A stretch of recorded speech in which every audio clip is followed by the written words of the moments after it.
एक दिन मैं मुंबई में घूम रहा था, वडाला में एक सड़क का नाम है डेविड बैरेटो रोड। आप में जो मुंबई में घूमते हैं जानते होंगे।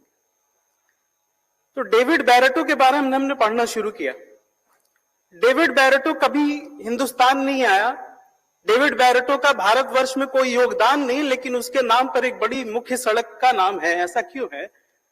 क्योंकि डेविड बैरेटो वो ईसाई मिशनरियों के उस संघ की काउंटिंग करता रहता है जो भारत में आते हैं, और उनकी सफलता का दर क्या है, भारत में कितने लोगों को क्रिश्चियन बना लिया गया, इसका कॉन्सेंसस वो रखता है। और ऐसे लोगों को हमारे यहां नायक बना दिया जाता है। इतिहास की इन्हीं विडंबनाओं पर, इन्हीं षड्यंत्रों को उजागर करने के लिए, पर्दाफाश करने के लिए, एक्सपोज करने के लिए मैं आमंत्रित करता हूं आचार्य विनय झा जी को। आचार्य विनय झा जी।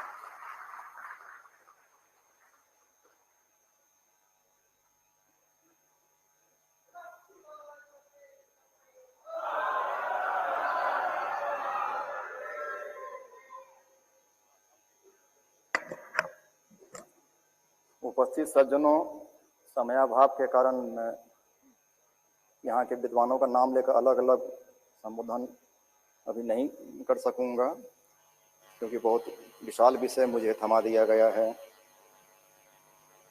अभी जिस विषय पर बोलना है उसके 3 अंग हैं। मैं संक्षेप में सारी प्रमुख बातों को रखने का प्रयास करूंगा। पहला अंग है हमारे इतिहास के साथ जो एक सांस्कृतिक विद्वेष की भावना से हिंदू विरोधी जो एजेंडा है। दूसरा है ऐतिहासिक भाषा विज्ञान को एक प्रामाणिक साक्ष्य मानकर हमारे इतिहास के साथ छेड़छाड़ किया गया है। उस पर भी कुछ प्रकाश डालना है कि उसमें कहाँ कितनी बेईमानी की गई है। और तीसरा है ऐतिहासिक भौतिकवाद कार्ल मार्क्स का, जिसको आधार बनाकर वामपंथ का झूठा लेबल चिपकाकर जो मैकालेवादी, जो ब्रिटिश उपनिवेशवादी, उसे आज वामपंथ के नाम पर परोसा जा रहा है। जो अपने को वामपंथी कहते हैं वामपंथी है नहीं। भारत की कोई भी कम्युनिस्ट पार्टी पिछले 30-40 साल से मजदूर और किसान के लिए एक भी आंदोलन नहीं कर पाई है। कहते हैं कम्युनिस्ट हैं तो मजदूर और किसान के लिए लड़ते हैं, देश के टुकड़े करने के लिए लड़ना तो कोई वामपंथ नहीं है। इन सब के पीछे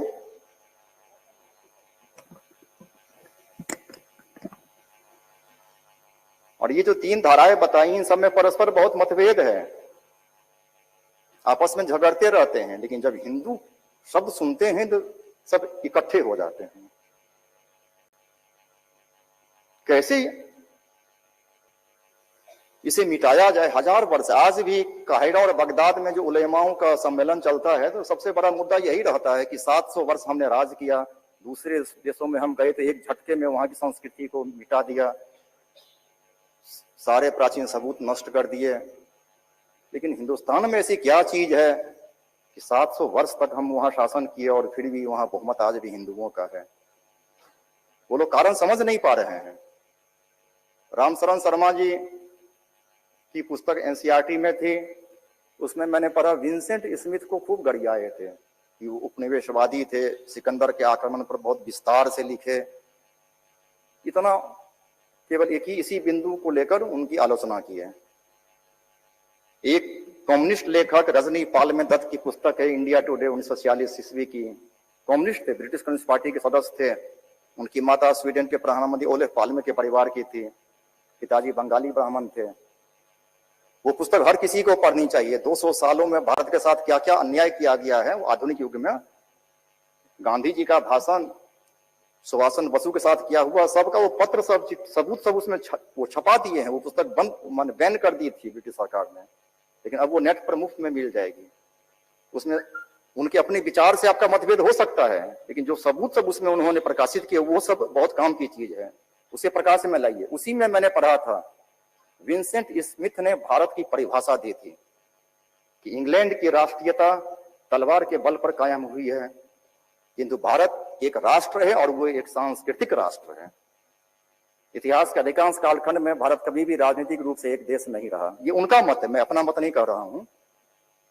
इसके बावजूद भारत के लोग अपने को भारतीय कहते हैं। अपने को एक राष्ट्र समझते हैं क्योंकि उनकी एक संस्कृति है। किंतु विंसेंट स्मिथ को यह लिखने का साहस नहीं हुआ कि वह कौन सी संस्कृति है जिसने भारत को एक राष्ट्र बनाया। हमें पढ़ाया जाता है यूनिटी इन डाइवर्सिटी।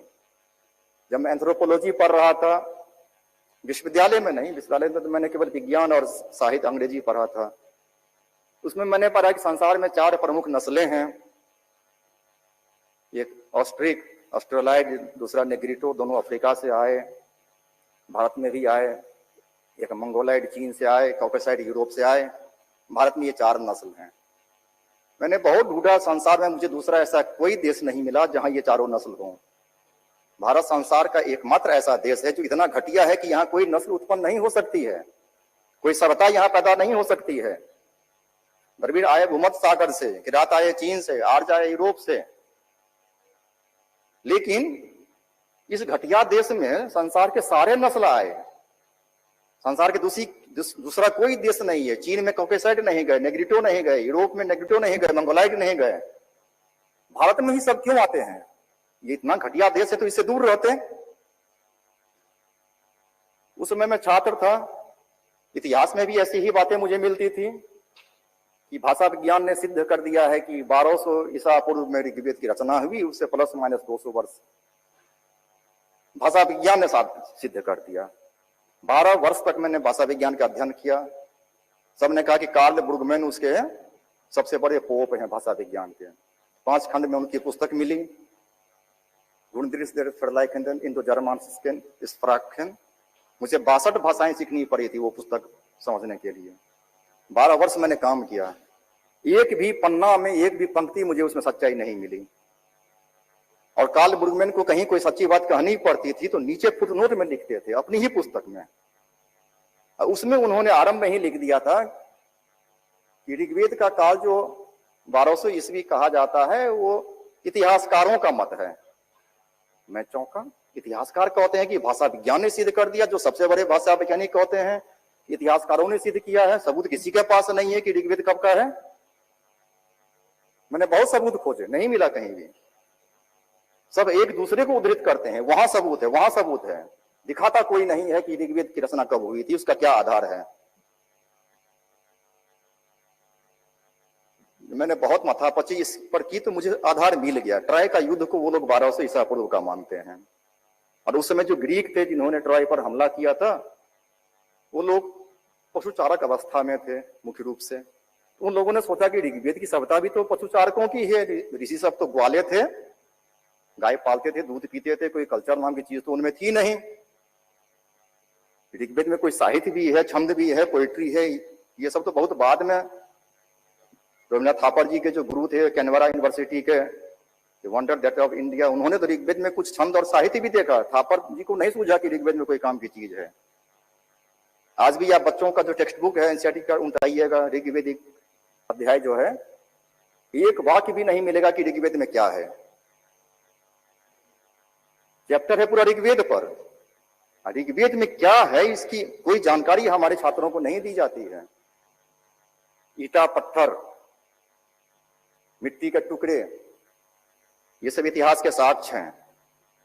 उसे पुरातत्व कहते हैं। पुरातत्व की परिभाषा दूसरी थी संस्कृत में। तत्व का अर्थ ही दूसरा था। तत्व ज्ञान को लोग तत्व कहते थे। तो रामशरण शर्मा जी के गुरु थे गॉर्डन चाइल्ड। उन्होंने साफ साफ लिख दिया था कि चीन और भारत की जो सभ्यताएं हैं वो पाश्चात्य सभ्यता के महासागर में गिरने वाली गंदी नालियां हैं जो धीरे धीरे पूरी तरह से विलीन हो जाएंगी। कितनी घृणा है इन शब्दों में। समूची भारतीय और चीनी सभ्यताओं को गंदी नालियां कह रहे हैं जो विलीन हो रही है। और भारत का जो सत्ताधारी वर्ग है और चीन का भी सत्ताधारी वर्ग है वो सब सचमुच गंदी नालियां हैं और विलीन होने जा रही हैं। चंद्रकांत द्विवेदी जी जिन्होंने चाणक्य सीरियल बनाया, उन्होंने एक जगह अपनी फिल्म में ही कहा था कि जिस दिन इस देश से गरीबी हट जाएगी उस दिन हिंदुस्तानी भी हट जाएगी। तो ये जो गरीब वर्ग है ना, वही हमारी संस्कृति बची हुई है।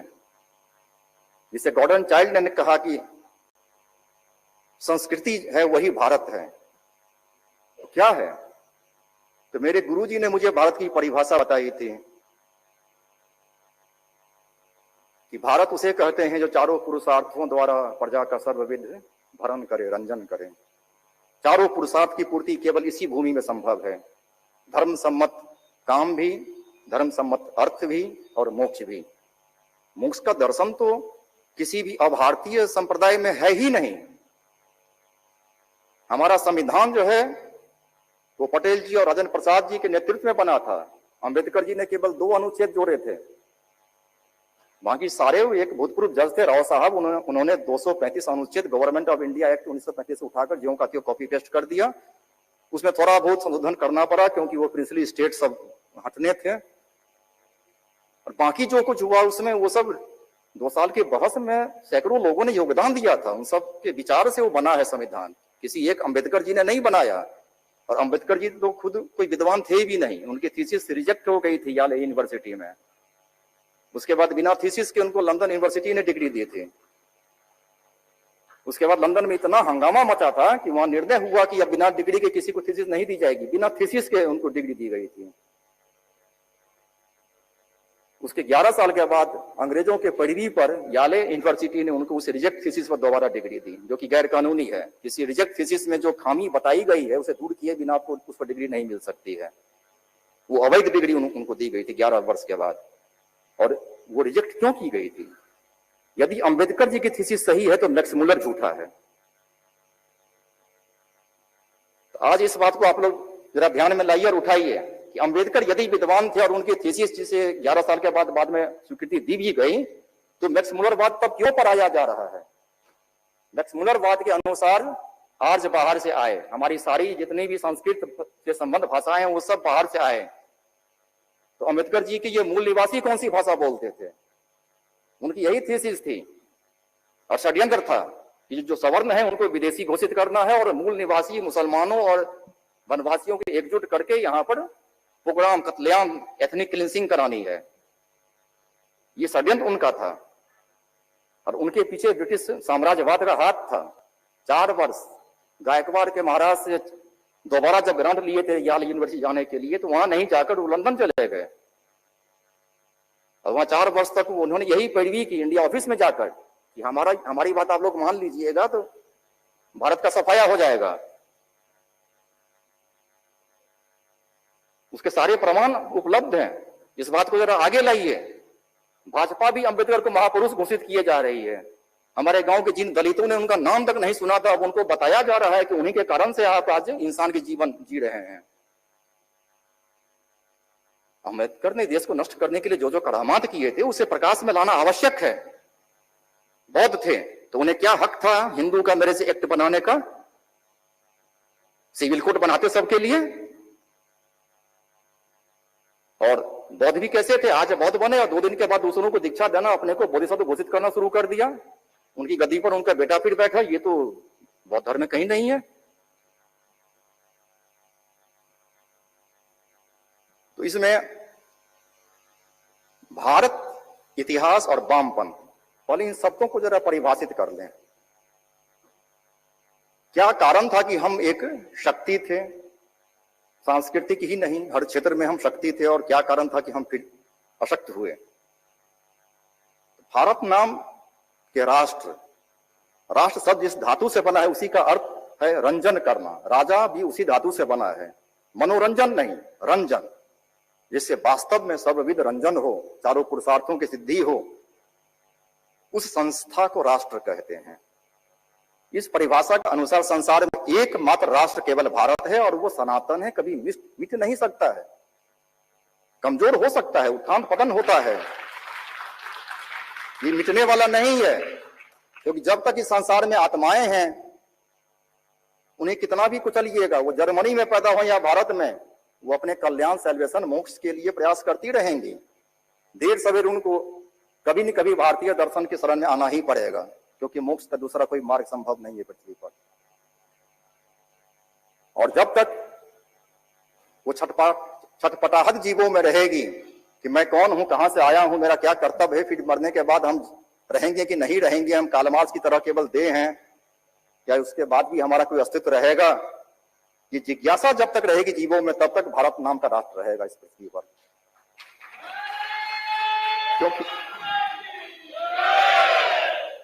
क्योंकि आप किसी भी देश में पैदा हो, यदि आप अपने प्रति ईमानदार हैं तो आपको भारत को समझना पड़ेगा, भारतीय दर्शन की शरण में आना पड़ेगा, क्योंकि इन समस्याओं का समाधान दूसरे किसी संस्कृति, किसी दर्शन में नहीं मिल सकता है। इसका यह कारण नहीं है कि दूसरे देश बुरे हैं, खराब हैं। कारण यह है कि दूसरे देशों की जो संस्कृति उन्हें बहुत पहले मिटाई जा चुकी है। हम अभी तक बचे हुए हैं।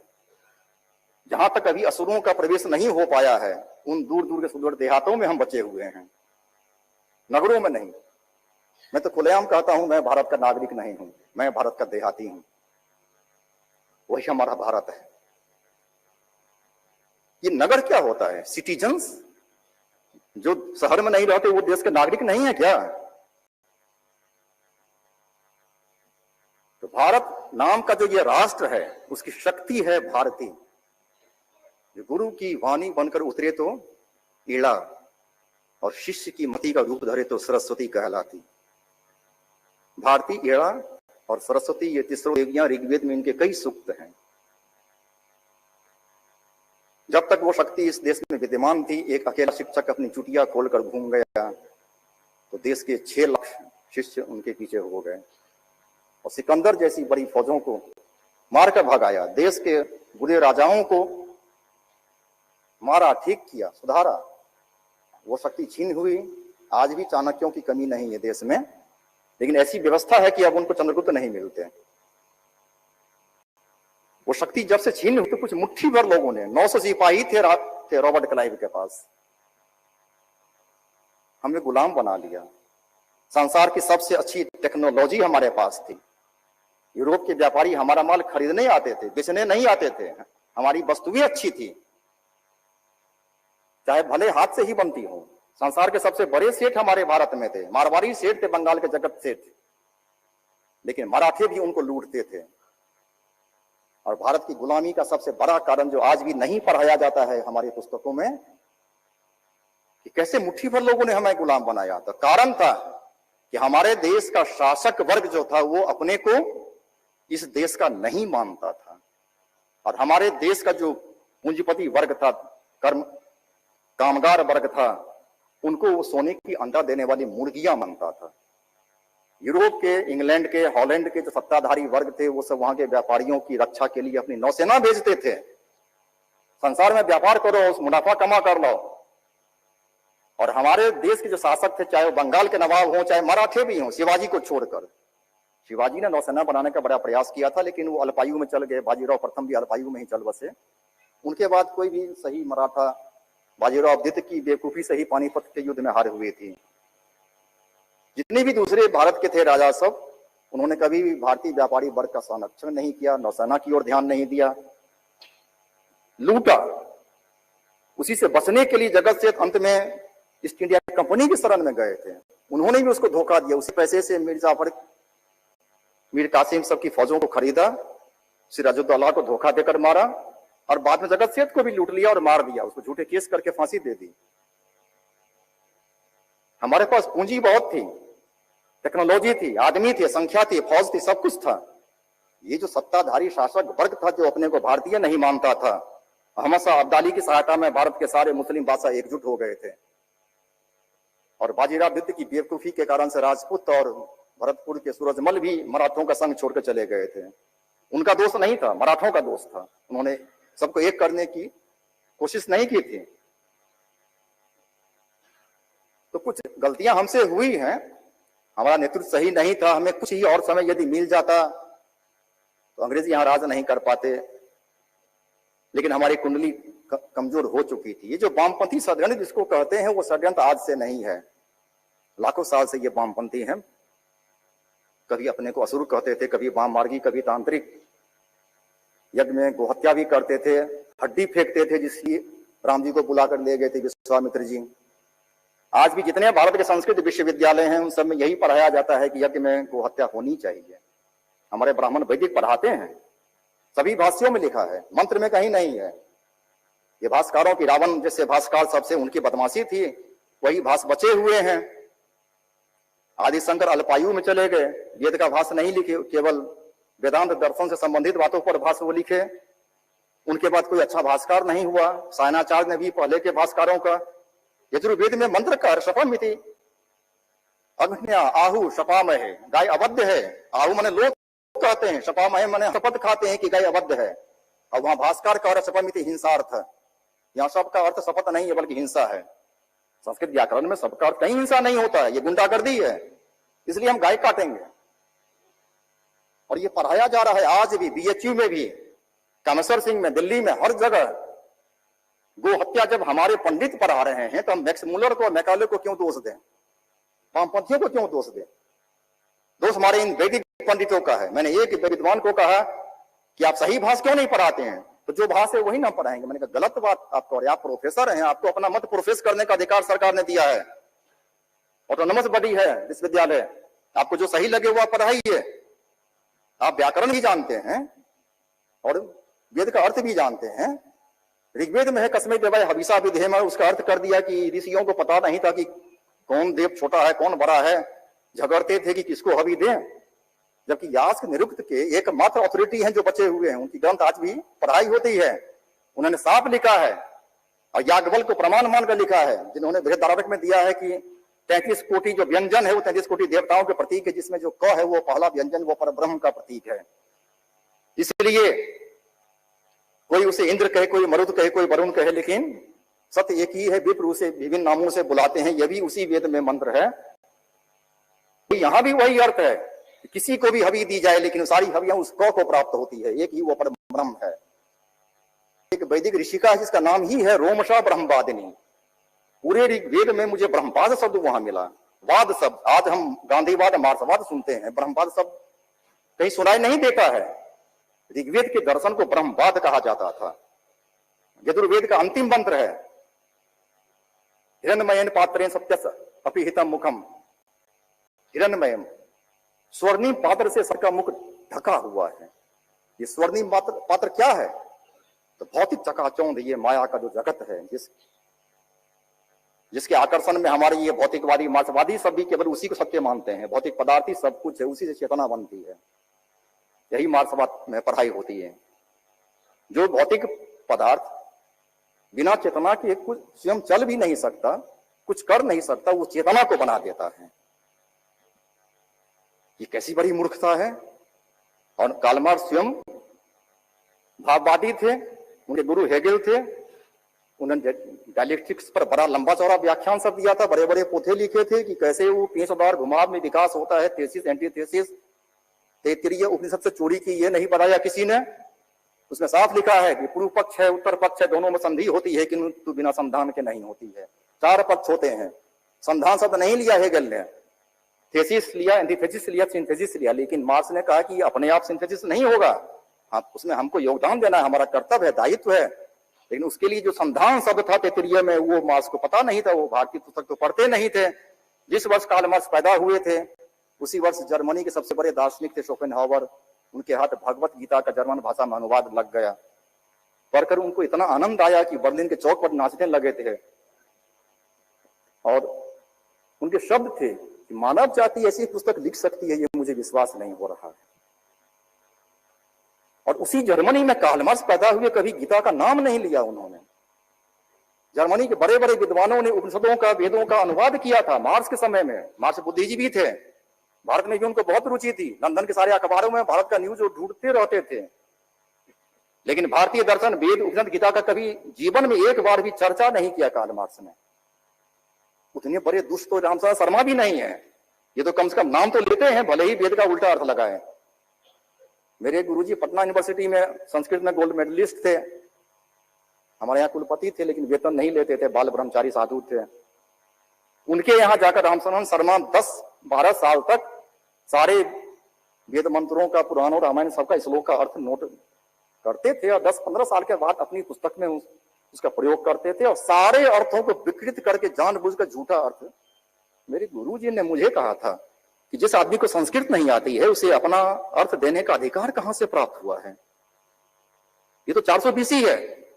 मैं आज भी दावे से कहता हूं कि रोमिला थापर जो है उसकी थीसिस कैंसिल होनी चाहिए, जो ऑक्सफोर्ड से की थी, झूठी थीसिस है।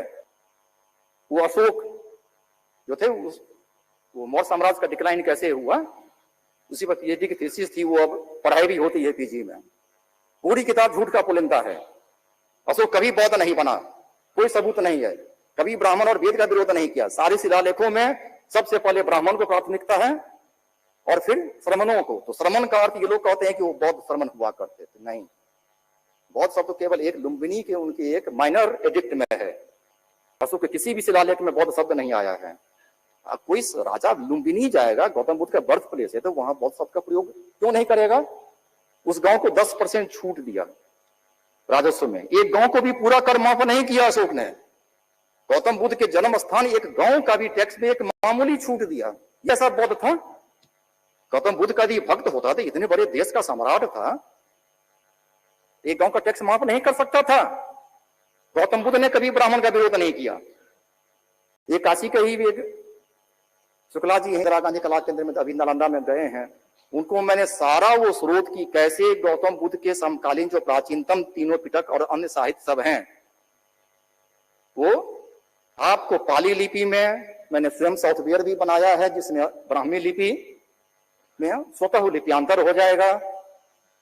बटन दबाइएगा, पूरा जितना भी उत्तरी पिटक है सब देवनागरी में चला आएगा। और उसमें अधिकांश शब्द जो है वो पाली तो एक नकली भाषा है। आजकल कहते कि वो अलग भाषा थी, वो भाषा नहीं थी। जिनको संस्कृत नहीं आती थी उन मूर्खों ने प्राकृत में कुछ संस्कृत ठूस कर एक कृत्रिम भाषा बनाई, तो उसको पाली कहते हैं। वो कोई अलग भाषा नहीं थी। जैसे आजकल कुछ लोग हिंदी में कुछ फारसी शब्द ठूस कर उसको उर्दू भाषा का नाम दे दिए हैं। राम आम खाता है, इसको उर्दू में भी राम आम खाता ही बोलेंगे। दोनों एक ही भाषा है, कोई अलग भाषा नहीं। व्याकरण एक है, सब कुछ एक है। केवल कुछ लिपि और शब्द थोड़ा बदल देंगे तो उससे भाषा अलग नहीं हो जाती है। संसार में एकमात्र भाषा ये उर्दू है जिसको दूसरे कारणों से, राजनीतिक और हिंदू विरोध के कारण से एक अलग भाषा का नाम दिया गया है। और वो पैदा हुई हैदराबाद में उर्दू, और वो राष्ट्रभाषा बन गई पाकिस्तान का, जहां आज भी हैदराबाद के निजाम रहते हैं। और उनके नौकर के बेटे डॉक्टर जाकिर हुसैन के जाकिर नगर में आज भी हमारे तबलीगी जमात के सो कॉल्ड फरार वो मुखिया रह रहे हैं। जेएनयू की स्थापना कम्युनिस्टों ने की। जेएनयू से हमारा वामपंथी इतिहास शुरू होता है, ये सब पढ़ाया जा रहा है। ये भी झूठी बात है। जेएनयू की स्थापना 1969 के अंतिम मास में हुई थी। उस समय कम्युनिस्ट पार्टी के समर्थन पर कांग्रेस की सरकार बची थी। इंदिरा गांधी को 20 सीट घट रहे थे, सीपीआई को 24 थे। सीपीआई ने शर्तें दिया कि बैंक कलाकार का राष्ट्रीयकरण करेंगे तो हम समर्थन कर सकते हैं। तो नाम हुआ कि कम्युनिस्ट पार्टी का समर्थन मिला, इसलिए वो वामपंथी संस्था जेएनयू में गई। लेकिन अप्रैल में अंतिम मास था डॉक्टर जाकिर हुसैन का राष्ट्रपति भवन में, उनके कार्यालय में वो ड्राफ्ट तैयार हुआ था जेएनयू का। जाकिर हुसैन ने तैयार किया था। पहले वो अलीगढ़ में गए थे जामिया मिलिया खोलने के लिए, खोल भी दिए। सारे मुस्लिम बुद्धिजीवियों ने उनको समझाया कि हाँ तो पहले से एक अलीगढ़ है ही, आप दिल्ली में खोलिए। दिल्ली में ले गए। जब सत्ता हाथ में आई, उनके एक दोस्त तो पहले से ही शिक्षा मंत्री थे 52 से, तो उन लोगों ने फिर बाद में जेएनयू का भी ड्राफ्ट बनवाया कि केवल हम मुसलमानों के लिए एक जामिया खोल देंगे, अलीगढ़ खोल देंगे, उससे कहा हिंदुओं को भी हमको ठीक करना है। मुसलमान नहीं बने तो कम से कम हिंदू विरोधी तो उनको हम बना दें। इसलिए जेएनयू की स्थापना भारत के जिहादियों ने, हैदराबाद निजाम के नौकरों ने की है और नाम दिया है उस पर वामपंथ का। डांगे और भोगन झा को पता भी नहीं था जेएनयू ड्राफ्ट के बारे में, जो उस समय सर्वेसर्वा थे सीपीआई के। लोकसभा में मुखिया थे भोगन झा और राज्यसभा लोकसभा दोनों के मुखिया डांगे थे। उनकी जानकारी के बिना ये सब हुआ था षड्यंत्र। नाम हुआ सीपीआई का। और एक कम्युनिस्ट पार्टी के मामूली आदमी को कम्युनिस्ट पार्टी से इस्तीफा दिलाकर कांग्रेस में भेजा गया उसी समय, और उनको शिक्षा मंत्री बनाया गया। नूर हसन सीपीआई के मामूली मेंबर थे, कोई नेता होता नहीं थे।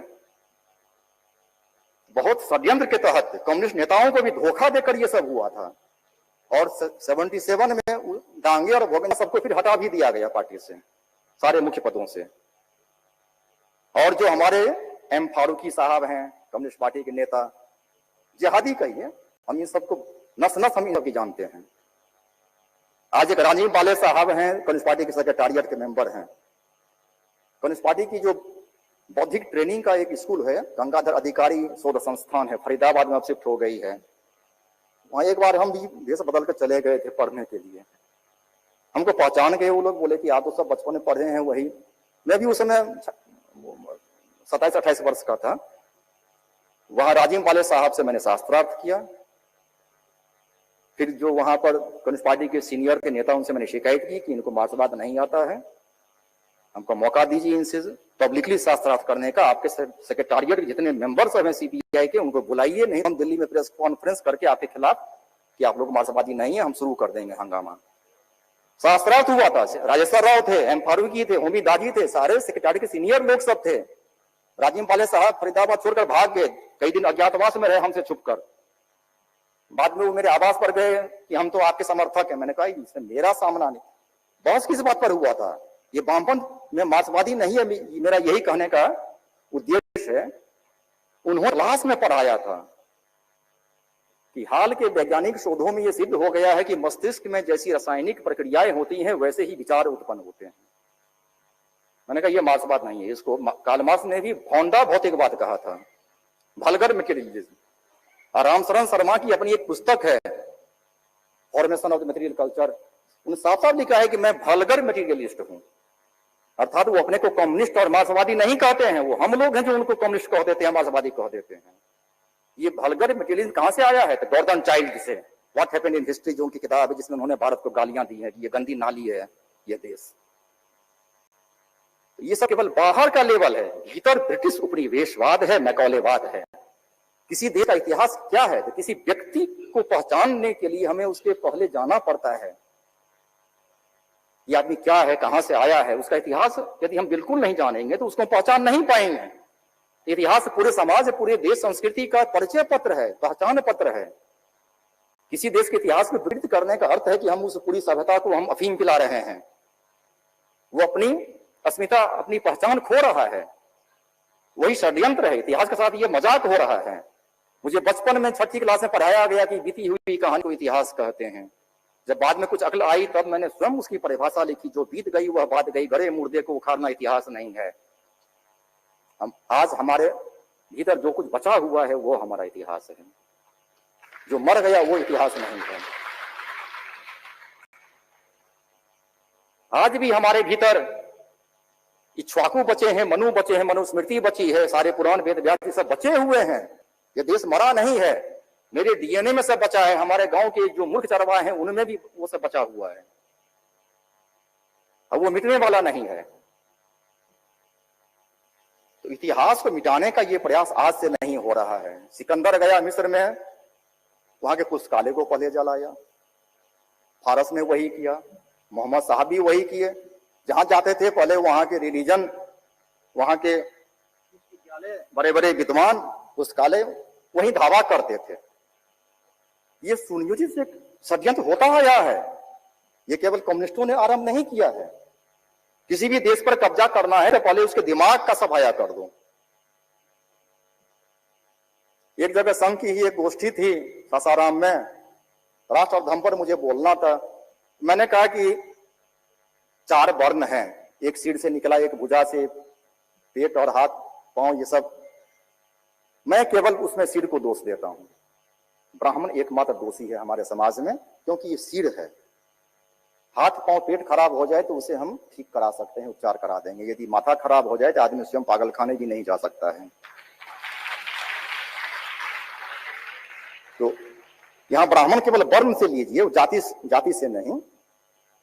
जो बुद्धिजीवी वर्ग है, जिसका काम है समाज का चिंतन करना, उसी के माध्यम में ये वामपंथी अफीम भरी जा रही है। उसके माध्यम से पूरे देश को बहकाया जा रहा है। मंत्र कुछ कहता है, हमें पढ़ाया कुछ और जा रहा है। अभी जो मैंने मंत्र कहा, हिरण्मयेन पात्रेण सत्यस्य अपि हितम मुखम, सत्य का मुख को ढांप रखा है इस माया के भौतिकवादी संसार में। जो ऐन्द्रिक सुख देने वाली जो भौतिक जगत है, उसके कारण से हम वास्तविक सत्य की ओर नहीं देख पाते हैं। वो सत्य क्या है? जो असो आदित्य पुरुष सो असो अहम, जो पुरुष उस आदित्य में है वही पुरुष मैं हूं। ये अद्वैत वेदांत है और ये यजुर्वेद का अंतिम मंत्र है, इसलिए इस दर्शन को वेदांत दर्शन कहते हैं। ये हमारे वेदांत के विभागों में भी नहीं बताया जाता है कि ये शब्द की व्युत्पत्ति वेद से ही हुई है। वेदांत कोई उत्तर वैदिक कालीन दर्शन है जैसा कि मैक्सिमम के चलिए पढ़ाते हैं, ये बात झूठी है। वैदिक दर्शन ही वेदांत दर्शन है, अद्वैत है। उसके बाद ओम खम ब्रह्म, ब्रह्म क्या है तो खम, खम का अर्थ होता है शून्य और खम का अर्थ है आकाश। गौतम बुद्ध भी उसी वैदिक दर्शन को मानते थे, शून्य। इसे बाद में नागसेन ने जो महायान के संस्थापक ने कहा कि शून्यवाद आत्मा होता ही नहीं है, शून्यवाद का यह गलत परिभाषा बना दिया, जबकि शून्य तो वेद में है। कहते आर्यभट्ट ने शून्य खोजा, तो वेद में जो दशमलव पद्धति की संख्या है, सहस्त्र सच इत्यादि, सहस्त्र सब तो लड्डू बिठाते हैं एक पर, तब न वो संख्याएं बनती हैं 10 100। विवाह मंत्र में है 10 दशाश्याम पुत्रा नाम थे ही पति में का दशम कृति। एक राजेंद्र यादव है, वामपंथी साहित्यकार थे, जो हंस पत्रिका दोबारा शुरू की है। इतना गंदा अर्थ इसका दिए थे कि वैदिक लोग जो शादी करते थे तो 11वें पुत्र से फिर उसकी मां शादी करती थी, ये इस मंत्र का अर्थ है। दशाश्याम पुत्रा नाम थे ही पति में एकादशम कृति। अंतिम मंडल के 86वें सूत्र में है, निर्णय विवाह मंत्रा में ये मंत्र आया है। आज भी इसका प्रयोग होता है विवाह में। उनको मैंने उत्तर दिया था कि 11 पुत्र पैदा नहीं हुए हैं, पुत्र 10 ही पैदा हुए हैं। 11वें पुत्र से शादी का सवाल कहां उठता है? मंत्र अर्थ यह है कि 10 पुत्र पैदा करो, लेकिन पति को 11वां पुत्र मानकर सबसे अधिक उसकी सेवा करो। मंत्र कुछ कह रहा है, ये अर्थ कुछ और निकाल रहे हैं। इनको गाली पढ़नी है, केवल समझाने के बाद भी नहीं समझेंगे। मन में दुष्टता भरी है, इस दुष्टता का उपचार समझाने से नहीं होगा। सौभाग्य की बात है कि अब पाठ्य पुस्तक, मीडिया, इस सब पर जो इनका नियंत्रण रहा है 200 वर्षों से, उसके विकल्प में हमको एक सोशल मीडिया मिल गया है। अभी उसके मालिक सारी विदेशी कंपनियां हैं। भारत में अभी कुछ प्रयास तो हुए हैं, लेकिन जैसे कि फेसबुक है, उसका कोई विकल्प बन नहीं पाया है, क्योंकि हमारी सरकार लापरवाह है। किसी भी पार्टी की सरकार हो, गलत कारणों से ट्विटर और फेसबुक, जब हमारे सरकार, हमारे राष्ट्रपति, उपराष्ट्रपति तक की भी माफोल उड़ा सकते हैं, तो हम आपकी इस खेत की मूली हैं, कार्रवाई नहीं करती है। चीन की सरकार झट कार्रवाई करती है। माइक्रोसॉफ्ट को चीन ने बैन कर दिया था, तब उसने 128 बिट का विंडोज चीन को दिया, हमको नहीं दिया। भारत में अभी भी वो 64 बिट का आता है, जिसका सिक्योरिटी कोड वो लोग झट से तोड़ सकते हैं, हमारा सारा डाटा ले सकते हैं। हमारी सरकार नहीं सुनती है। सैम पेट्रोडा, जो सोनिया गांधी के परम प्रिय शिष्य कहिए कि क्या कहिए, वो इटालियन माफिया के सब मेंबर, सब इटली ने माफिया को भगा दिया, सब यहाँ पर चले आए हैं। उन्होंने राजीव गांधी को तो अपनी खोपड़ी थी नहीं तो उससे शादी ही नहीं करते। तो नहीं, ये मैं सही कह रहा हूं। इसलिए इंदिरा गांधी ने उसको बेदखल कर दिया था, छोटे बेटे को वारिस बना दिया था। इसलिए अपने पायलट दोस्त सतीश शर्मा के माध्यम से संजय गांधी की हत्या करवाई गई थी। ये सब ज्ञात तथ्य है, लेकिन इंदिरा गांधी ने मामले को दबा दिया कि एक ही बेटा बचा है, क्या करेंगे। उनकी भी हत्या उसी माफिया ने की थी। तो सैम पेट्रोडा के थ्रू हमारे देश में कंप्यूटर रेवोल्यूशन आरंभ किया गया। राजीव गांधी ने कंप्यूटर की खोज की थी इस देश में। खुद नहीं आता था, कभी छुए नहीं थे कंप्यूटर। अब पहला काम क्या किया, तो भारतीय लिपियों को मिटाने के लिए, कोई भारतीय यदि अंग्रेजी नहीं जानता हो, किंतु तमिल, मराठी, हिंदी, बंगला में यदि टाइप करना चाहे, तो उसे विवश किया जाए कि रोमन लिपि का ही प्रयोग करें। तो 150 वर्षों से जो रेमिंगटन गोदरेज का जो टाइपराइटर का कीबोर्ड था, उसे बदल दिया। आज आपको कंप्यूटर में ऐसा वो कीबोर्ड मिलेगा ही नहीं। आज भी देश के 99% जो पेशेवर टाइपिस्ट हैं, जो अदालत में या कहीं भी बाजार में टाइपिंग करते हैं, वो ओरिजिनल कीबोर्ड रेमिंगटन या गोदरेज प्राइवेट कंपनियां थी, उनको तो मुनाफे से मतलब था।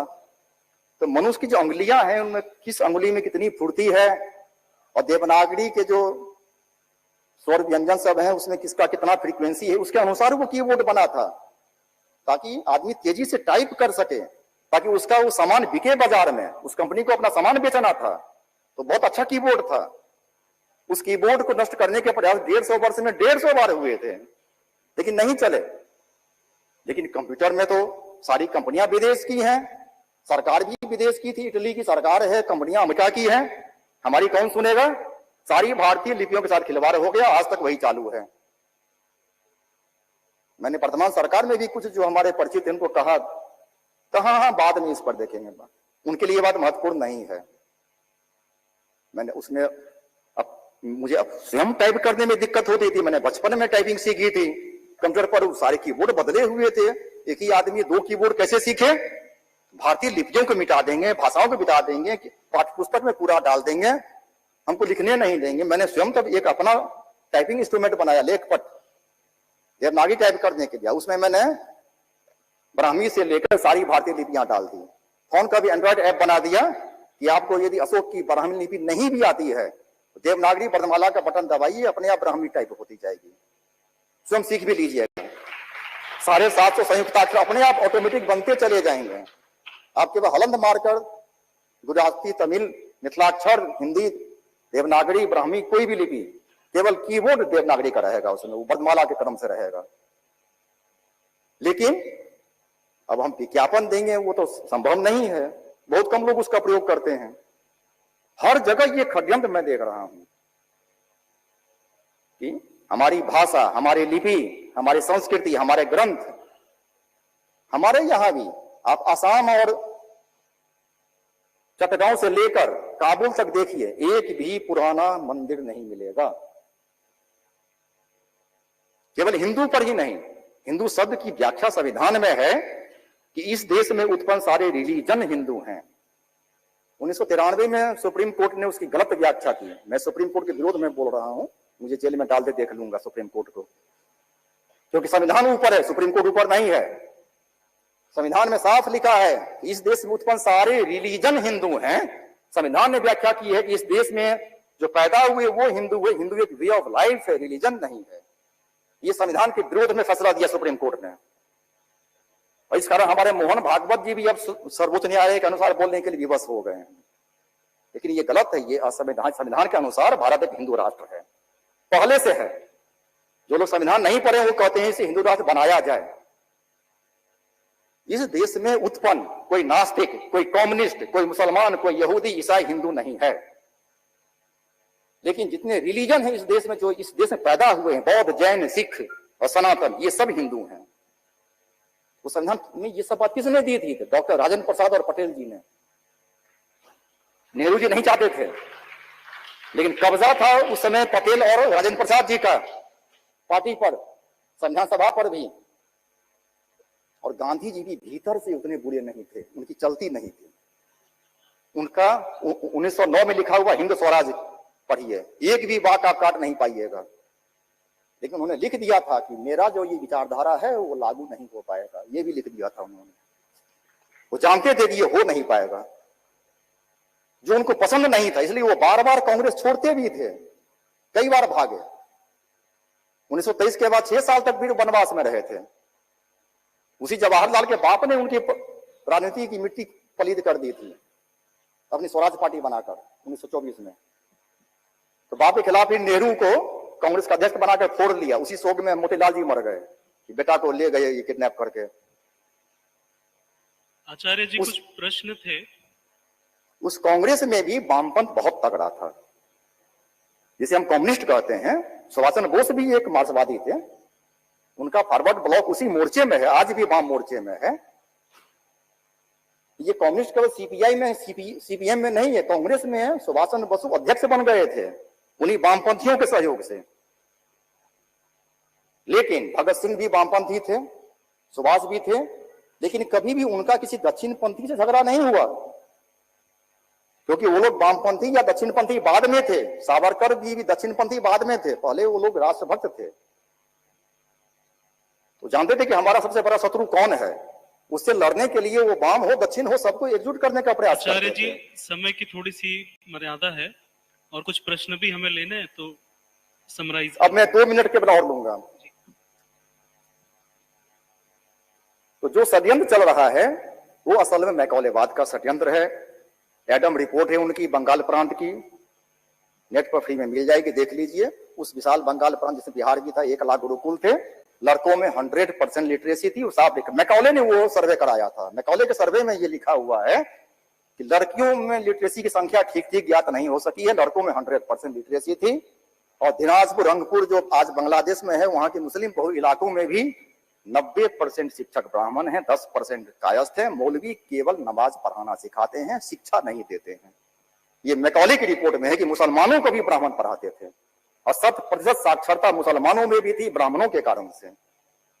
इसलिए उन सारे गुरुकुलों को बंबई, मद्रास, सारी प्रेसिडेंसियों में अलग अलग सर्वेक्षण हुआ था। मैंने केवल बंगाल का सर्वेक्षण पढ़ा है, लेकिन बाकी सबका भी लगभग वैसा ही रिपोर्ट था, ये मुझे पता है। उनका सारांश मैंने पढ़ा था।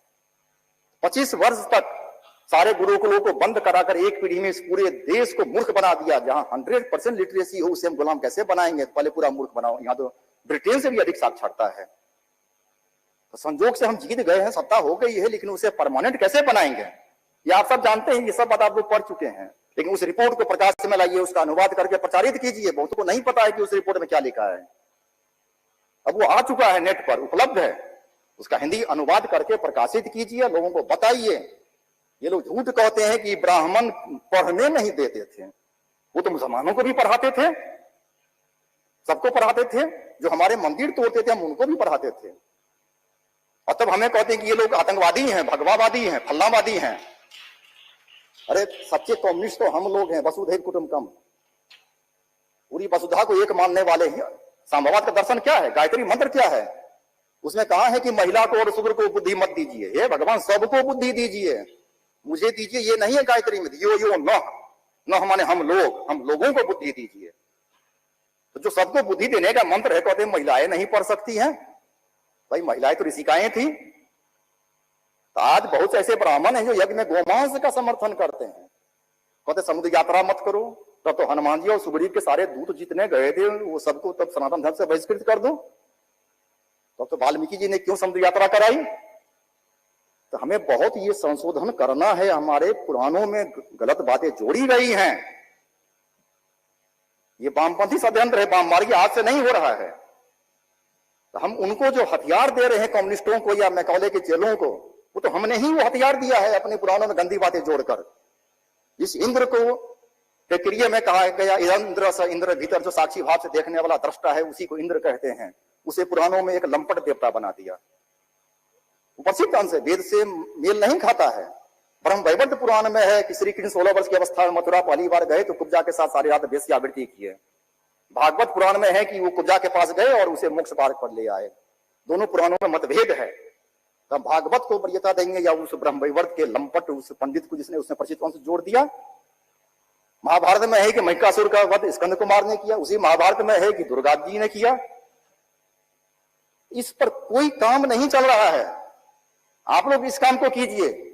पुराणों में जितनी गंदगी हमारे वाम मार्गियों ने जोड़ी है, जिसे आज वामपंथी प्रयोग में ला रहे हैं हमें गरियाने के लिए, उस पर संशोधन कीजिए कि कहां कहां परिचित अंश है, कौन हमारा मूल पुराण है। वेद में कहा गया है आचरण कैसे करें, तो पुराण वेद में भी थे। और वेद में इक्ष्वाकु का है वर्णन, काशी के राजा दिवोदास का वर्णन है ऋग्वेद में। पंजाब के किसी गांव शहर का नाम नहीं है ऋग्वेद में। कहते हैं आर्य पंजाब से आए, पश्चिम से आए। मिथिला के राजपुरोहित गौतम ऋषि का स्वराज स्तुति है। मिथिला राज के वो राजपुरोहित थे और वो इसी पूर्वांचल से गए थे मिथिला में। दिवोदास के पुत्र प्रतर्धन स्वयं एक ऋषि थे ऋग्वेद के 10वें मंडल में, जिसमें उनको काशी राज शब्द का प्रयोग है ऋग्वेद में। काशी शब्द आया है, काशी के राज। तो ये काशी ऋग्वेद काल की है। और वो दिवोदास कौन थे? तो दशरथ जी की पत्नी सुमित्रा के छोटे भाई थे। तो वेद में इतिहास है या नहीं वो एक बहस का दूसरा मुद्दा है। इस ढंग से हम सही तथ्यों को लाएं, गलत बातें जो साक्ष्य बनाकर दी जाती हैं उनसे लड़ें। वामपंथियों की औकात नहीं है। रोमिला थापर को संस्कृत नहीं आती है, उसके पीएचडी पर एक कोर्ट में केस ठोकिए ना। उसने कैसे कहा कि ये फलना का ये ऐसा अर्थ है, संस्कृत साहित्य को प्रमाण बनाकर जो अपना अर्थ जो दे रही हैं। रामशरण शर्मा भाषा वैज्ञानिक बनकर उसमें फ्रेंच और जर्मन भाषाओं के शब्द का भी प्रयोग वो करते हैं अपनी पुस्तक में। किसी को उद्धृत नहीं करते हैं कि फलना भाषाविद का मत है। उन्होंने कब भाषा विज्ञान पढ़ा? ये सब पाखंडी चोरों चक्के सब हैं, मूर्ख सब हैं। इसलिए उनसे लड़ना कठिन नहीं है, केवल तरीका सही होनी चाहिए। कन्हैया कुमार की अपनी थीसिस फर्जी है। एक प्रतिबंधित मैगजीन में उसकी पीएचडी की थीसिस का वो सारांश छपा था, जिस पर उसको डिग्री मिली थी। उस पर हंगामा हुआ था, लेकिन वो सारे प्रोफेसर सब एक ही गिरोह के हैं जेएनयू में, दबा दिया बात को। उस मामले को कोर्ट में ले जाइए, चाहे सरकार से अपील कीजिए कि उसकी पहले थीसिस तो कैंसिल करवाइए। गलत थीसिस है। सोनिया गांधी के बारे में शोभन स्वामी ने लिख दिया कि वो मैट्रिक पास से झूठ कहती है कि हम कैम्ब्रिज यूनिवर्सिटी में पढ़े। मैंने स्वामी जी को संदेश भेजा है कि जिस स्कूल से उसने मैट्रिक पास की है वहां केवल 5वीं तक पढ़ाई होती है। उस स्कूल का मैंने वेब लिंक भेज दिया, उसके गांव का वो कैथोलिक चर्च का मिशनरी स्कूल है, प्राइमरी स्कूल है, तब उन्होंने अपने पोस्ट को सुधारा। इस पर फजली का केस क्यों नहीं ठोक रहे हैं आप लोग? सीमा का ख्याल रखते हुए इसलिए ये गोष्ठी सम्मेलन, मैंने गोविंद शर्मा से भी कहा था कि गोष्ठियों में मेरी रुचि नहीं है, हम नहीं आते हैं। नागिन बाबू बैठे हैं, 10 साल पहले मैंने इनके सामने कहा था कि मैं गोष्ठियों में मैं अब नहीं जाऊंगा। कुछ नहीं होता है रिजल्ट, मुकदमा कीजिए। ये लोग 7 साल तक गोष्ठी से नहीं सुधरेंगे, इनको अदालत में घसीटिए, प्रमाण मैं दूंगा। सारा भाषा विज्ञान झूठ का पुलिंदा है।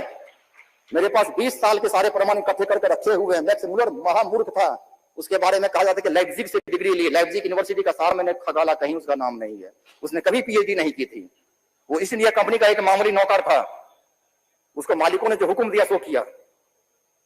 इन सारे मूर्खों को हमारे ऊपर थोप दिया गया। Rabindranath Tagore matric fail, university खोल ले। Mahatma Gandhi 3rd division, Jawaharlal Nehru 3rd division, Subhash Basu topper थे तो भगा दिया। इन सारे मूर्खों ने हमको मूर्ख बनाया है। तो इन कितनी शर्म की बात है, इस देश में कुछ मुट्ठी भर मूर्खों ने संविधान के साथ मजाक कर लिया, संविधान में गलत बात नहीं भी जोड़ पाए, फिर भी उसकी गलत व्याख्या करते हैं, पूरे देश को उल्लू बना रहे हैं। और बड़े बड़े विद्वान बुद्धिजीवी बैठकर यहाँ गोष्ठी करते हैं, उसके बाद फिर जाकर घर में सो जाते हैं, कुछ कर नहीं पाते हैं। इसलिए गोष्ठी भी कीजिए, लेकिन केवल गोष्ठी तोष्ठी से नहीं होगा। जो शाम से सुधर जाए वो सात्विक संस्कार का व्यक्ति होता है, उसके समझदारी में कुछ दोष हो उसे आप शाम से समझा सकते हैं। जो लोभी है, राशि संस्कार का है, उसे आप दाम से समझा सकते हैं। लेकिन जो दुष्ट है, जानबूझकर बदमाशी करता है, उसके लिए दंड भेद है। वो न शाम से सुधरेगा और न दाम से सुधरेगा। ये हमारी प्राचीन धर्मशास्त्र की नीति है। राम जी ने भी रावण को बहुत समझाया। भगवान कृष्ण जब आए तो वह पिछली बार तो हम दूध को भेजे थे रावण को समझाने के लिए, नहीं मान, इस बार हम खुद जाते हैं। जब भगवान की बात भी नहीं सुना तो समझाने से ये लोग नहीं सुधरते हैं। जब श्री कृष्ण को पता था कि वो नहीं मानेगा, लेकिन फिर भी अपना जो उनका मेथड है, ये चारों साम दाम दंड भेद, उसका प्रयोग नहीं करेंगे, सीधे दंडे से शुरू कर देंगे, तो एक परंपरा खराब बन जाएगी भविष्य में। इसलिए वो अपना पूरा विधि का प्रयोग किए। लेकिन साम और दाम से काम नहीं चलेगा। डालमिया जी एक अच्छे सेठ बच गए थे, बाकी को तो अंग्रेजों ने मार दिया था। जो भी अच्छे सेठ हमारे देश में थे, डालमिया का काम नेहरू जी ने तमाम कर दिया। एक सेठ से मैंने हाल में पूछा था, बनारस के ही एक मारवाड़ी सेठ हैं, मैंने कहा कि वित्तीय घोटाले में क्या आजीवन कारावास होता है, मरते दम तक जेल? तो बोले कि नहीं, कुछ नहीं होता है, सारे सेठ घोटाला करते हैं, किसी को कुछ नहीं होता है। केवल डालमिया को होता है, क्योंकि वो गोहत्या का विरोध किए थे। हमारे संविधान में लिखा हुआ है कि सरकार का दायित्व है कि दूध देने वाले पशु की हत्या पर पाबंदी लगाए। तो आप कोर्ट में केस कर सकते हैं कि सरकारी होटलों में तब गोमांस क्यों होता है। जब सरकार के लिए वो निर्देश है तो प्राइवेट बुचर खाने पर बाद में, पहले सरकारी होटलों पर तो आप केस कीजिए, मुकदमा कीजिए। मैंने पटना हाईकोर्ट में मुकदमा ठोका था। यहाँ ज्योतिष के विभागाध्यक्ष जी बैठे हैं, इनको सब पता है कि दरभंगा में विभागाध्यक्ष पर मैंने मुकदमा किया था कि इनको ज्योतिष का सूत्र नहीं आता है, और वो केस हार गए थे। उनको हटना पड़ा था अपने पद से, जबकि एकेडमिक मामला कोर्ट नहीं लेती है सामान्यतः। इसलिए आप सब लोगों से आग्रह है, मुकदमा कीजिए। सारा सबूत, कमी नहीं है सबूतों की, आपके पास भी है, मेरे पास भी बहुत सारे सबूत हैं। इसलिए गोष्ठी से आगे बढ़िए। अब लड़ने का समय है, हिंसा का सहारा मत लीजिए और कमलेश तिवारी वाली गलती मत कीजिए। ऐसी भाषा का प्रयोग मत कीजिए कि आप पर कोई कार्रवाई हो, चाहे गैर कानूनी कार्रवाई हो या कानूनी कार्रवाई हो। समझदारी से लड़ना है। कुरान शरीफ भी पढ़ाइए, उसमें क्या क्या महान बात सब है, काफिरों के साथ कैसा शांति वाला बर्ताव करना चाहिए, वो सभी उसका अनुवाद पढ़ा दीजिए। अपना मत दीजिए, जब उसका अनुवाद कर दीजिए कि मोहम्मद साहब जो है वो आयशा के साथ कैसे नमाज पढ़ते थे कपड़ा खोलकर, सब लिखा हुआ है। मैंने इंग्लैंड की किताब का फोटोकॉपी डाल दिया फेसबुक पर कि मेरा मत नहीं है, फला लेखक ने ऐसा लिखा है कि वो ऐसे नमाज पढ़ते थे। बताइए लोगों को। और अब मैं अपनी बात समाप्त कर रहा हूं। अंत में केवल एक बात कहता हूं कि सलमान रश्दी ने जो शैतानिक वर्ष पर लिख दिया, इतना हंगामा मचा, लेकिन वो तो मोहम्मद साहब को खुद शैतान ने बहकाया था, बाद में हटा दिया। वो कौन सी आयतें थी? तो दुर्गा देवी की सिंह पर सवार प्रतिमा, उसे काबा के बगल में, उसे तो मोहम्मद साहब ने तोड़ दिया, लेकिन उसी की कॉपी बहुत सारी मिली हैं, 2000, 3000, 400 BC की भी बगदाद में, इजराइल में, सबका फोटो मैंने फेसबुक पर डाल दिया है। तीनों जो हमारे महानतम देव हैं, त्रिलिंग हैं उसका के, तो एक महानतम एक ब्रह्म है, वो निराकार है, ईश्वर की मूर्ति नहीं होती है, ब्रह्म की मूर्ति नहीं होती है। इस मूर्त संसार में उनके 3 स्वरूप हैं, ब्रह्मा, विष्णु, महेश, वो कौ के 3 लिंग हैं। इसी को त्रिकलिंगाना कहा गया है मेगास्थनीज की इंडिका में। वो कलिंग उड़ीसा का एक छोटा सा राज्य नहीं था, उत्तर कलिंग, मध्य कलिंग, दक्षिण कलिंग, 3 कलिंग थे, जिसको अशोक ने नष्ट किया था। चाणक्य ने वो महासंघ बनाया था भारत की रक्षा के लिए, उस संघ को कलिंग संघ कहते थे। इंडिका पढ़िए फिर से, सारे प्रमाण है। हमारे व्यास जी झूठे थे तो कम से कम मेगास्थनीज को तो सही मानिए। तो प्रमाणों की कमी नहीं है, उठाइए और केस कीजिए, लड़िए, इन सबकी डिग्री कैंसिल करवाइए, सबूतों की कमी नहीं है। एक भी वामपंथी कम्युनिस्ट को संस्कृत नहीं आती है, एक आध को आती थी, टांगे को आती थी। 13 साल जेल में बंद थे, यरवदा जेल में, उन्होंने किताब लिखी थी, India transition from primitive communism to slavery. उसमें कई बड़ी बड़ी गलतियां थी, जिस पर कोसांबी भी वामपंथी, उन्होंने हमला किया था डांगे पर, और डांगे गलती मान लिए थे। किंतु उसमें अच्छी बात भी थी कि हमारे 14 चक्रवर्ती सम्राटों ने यूरोप पर कब्जा किया था, ये डांगे ने लिखा था। वो भी तो कम्युनिस्ट थे। कम्युनिस्ट तो कम्युनिस्टों में यदि कोई कहीं अच्छी बात लिखता है तो उसको हम दबा देते हैं, उसे नहीं मानते हैं। हमारा सतयुग साम्यवाद का युग था। मोदी जी ने हाल में ऋग्वेद की अंतिम मंडल की कुछ पढ़ी है कि हमारे मन समान हो, हमारे वाक समान हो, हम एक साथ मिलकर सब यज्ञ करें। यही तो साम्यवाद का दर्शन है। साम्यवाद ये तो नहीं कहता कि वर्ग संघर्ष करा दो, समाज में अमीर गरीब में खून खराबा करा दो, ये साम्यवाद नहीं है। वसुधैव कुटुंबकम है साम्यवाद। जो वास्तविक साम्यवाद है वो हमारे वेद में है, उसे सामने लाइए। इन कम्युनिस्टों में मार्क्सवाद नहीं है। मैं दावे से कहता हूं कि सीताराम येचुरी ने कभी दास कैपिटल नहीं पढ़ी है। और अभी जो डी राजा हैं वो तो और भी बड़े मूर्ख हैं, रोज केवल दारू मुर्गा खाते हैं। मैंने कम्युनिस्ट पार्टी के नेता से शिकायत की थी, कहा कि इसका तो खानदानी पेशा, इसका बाप भी वही करता था। ये लोग न मार्क्सवादी हैं न कुछ अवसरवादी सब। इनको पाकिस्तान से पैसा आए तो उसका गीत गाएंगे, देश के टुकड़े करेंगे। इसलिए समझाने का समय गया, अब लड़ने का समय है। उठो पार्थ ब्रह्मोस संभालो, कर दो सरसंधान, गोरी गजनी हक्कानी का कर दो काम तमाम। अब उसका समय है। लेकिन धैर्य के साथ तो इन विषयों का अंत नहीं है, लेकिन हम भाषण देते रहेंगे और वो लोग हमारे देश को नष्ट कर देंगे उधर। इसलिए लड़ने का समय है, उठिए और उसके लिए योजनाबद्ध तरीके से धैर्य के साथ संगठन भी बढ़ाइए। संगठन की भी शक्ति का भी एक महत्व है समाज में, और आगे बढ़िए और आने वाली पीढ़ियों को भी सही बात सिखाइए, लड़ना भी सिखाइए। ब्रह्मास्त्र का मंत्र भी लुप्त नहीं हुआ है। यदि योग पात्र मिले तो उसे ब्रह्मास्त्र की भी शिक्षा दी जा सकती है, लेकिन वैसे पात्रों की कमी है। यही कहकर मैं अपनी बात को विराम देता हूं। यदि किसी को कोई प्रश्न यदि हो तो मैं उसके लिए तैयार हूं।